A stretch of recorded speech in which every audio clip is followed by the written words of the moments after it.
My name is Kwarantine Kortney, and this is your disease-free Devo. Good morning, internet friends, and welcome back to our special time together. We want to get your morning started off right with our next disease-free Devo. All right, so one thing we need to understand about Christian faith, about Christianity, is that it's not just a faith that's meant to give us encouragement for right now, which is sometimes what we can get caught up in focusing on. But Christianity also promises us a hope for the future, no matter what that future appears to be looking like in the present. So with that in mind, it brings us to our first viral vocabulary word. Today's word is eschatology.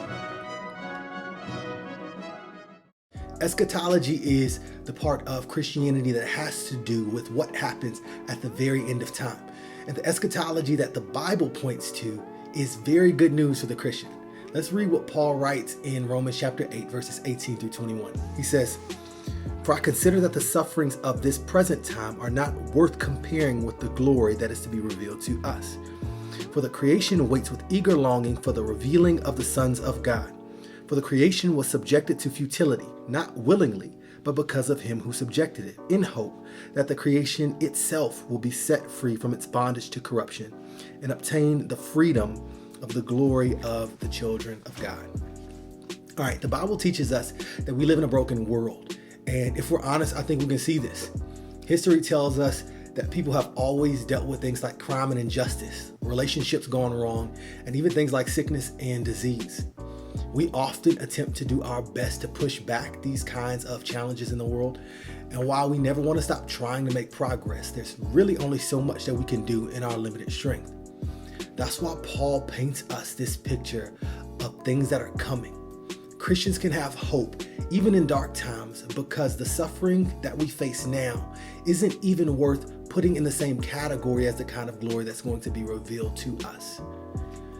More than this, Paul says that not only will we be personally changed, but the rest of creation, the entire natural world, is going to be changed too. It's going to be made brand new. Things like hurricanes, earthquakes, and even pandemics will end on the day when creation itself will be set free from its bondage to corruption.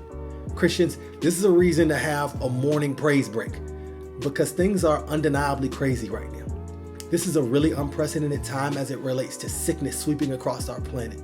But regardless of how untenable things seem to be right now, Paul says that this stuff isn't even worth comparing, not even worth mentioning in the same breath as the goodness and glory and peace that we have in store for us. Christian, we can believe with a guarantee that the best is still yet to come. All right, folks, I hope you're encouraged. I know I am.